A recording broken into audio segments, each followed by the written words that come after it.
Untuk mengetahui kasus tewasnya warga negara Indonesia di Philadelphia, Amerika Serikat, pemirsa kita segera terhubung dengan Direktur Perlindungan WNI Kemlu Republik Indonesia, Judah Nugraha. Selamat siang, Pak Judah. Selamat siang, Pak Agung. Terima kasih Pak Judah sudah berkenan bergabung bersama kami di Berita Satu Siang. Pihak kepolisian kabarnya telah menangkap WNI atas nama Lim-Af Pranasuria alias Ferry atas pembunuhan seorang wanita bernama Raharyati. Sejauh ini bagaimana Kementerian Luar Negeri mengawal kasus ini? Ya, terima kasih Pak Agung. Dapat kami sampaikan bahwa KJRI New York pertama kali mendapatkan berita ini pada tanggal 4 Agustus yang lalu dari laporan masyarakat.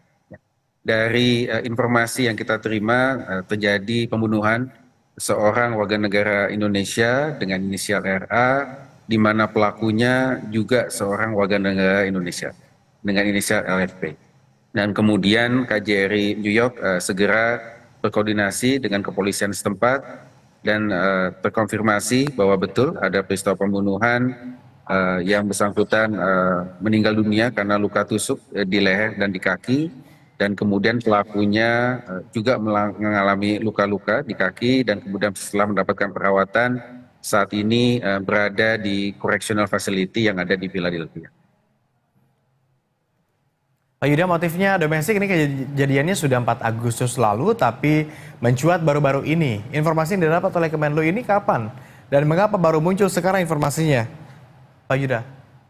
Ya, informasi ini sudah kita terima sejak 4 Agustus yang lalu dan sudah ditangani oleh KJRI New York, hanya memang media baru meliput akhir-akhir ini. Seperti itu. Jadi memang pada tanggal 4 Agustus yang lalu KJRI sudah langsung mendapatkan informasi dan juga memberikan langkah-langkah pelindungan baik kepada keluarga korban maupun pendampingan hukum kepada pelaku.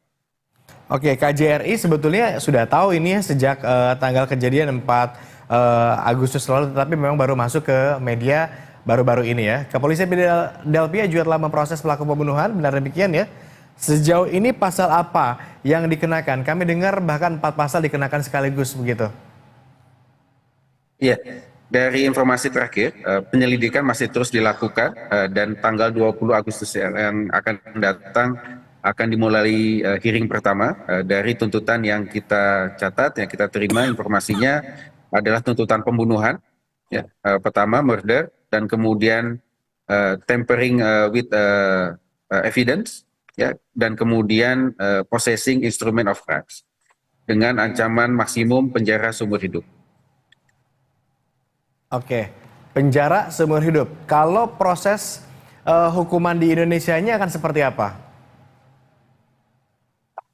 Karena lokus kejadian ini ada di Amerika, tentu proses hukum di Amerika yang akan berlaku.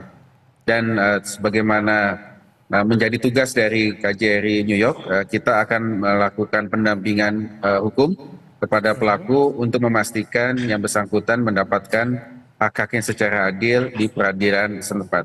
Dan saat ini pelaku juga sudah mendapatkan pendampingan hukum. Oke, pelaku sudah mendapatkan pendampingan hukum dari KJRI sendiri begitu ya. Lalu bagaimana dengan korban, Pak Judah? Sejauh ini bagaimana kemudian proses pemulangan dari jenazah korban Raharyati ke tanah air? Ya. Untuk penanganan korban dari KJRI New York sudah berhubung kepada anak almarhumah yang ada di Indonesia, dan sesuai dengan permintaan keluarga, korban akan dipulasarakan di Amerika, dikremasi, dan kemudian abunya dipulangkan ke Indonesia. Rencananya pada tanggal 16 Agustus mendatang akan ada peribadatan, penutupan peti, dan kemudian kita terus akan bantu proses kremasinya hingga nanti dipulangkan ke Indonesia. Baik, terima kasih Pak Judah Nugraha, Direktur Perlindungan WNI Kemlu Republik Indonesia sudah mengupdate informasi ini bersama kami di Berita Satu Siang. Selamat kembali beraktivitas Pak Judah. Siap, terima kasih Pak Agung.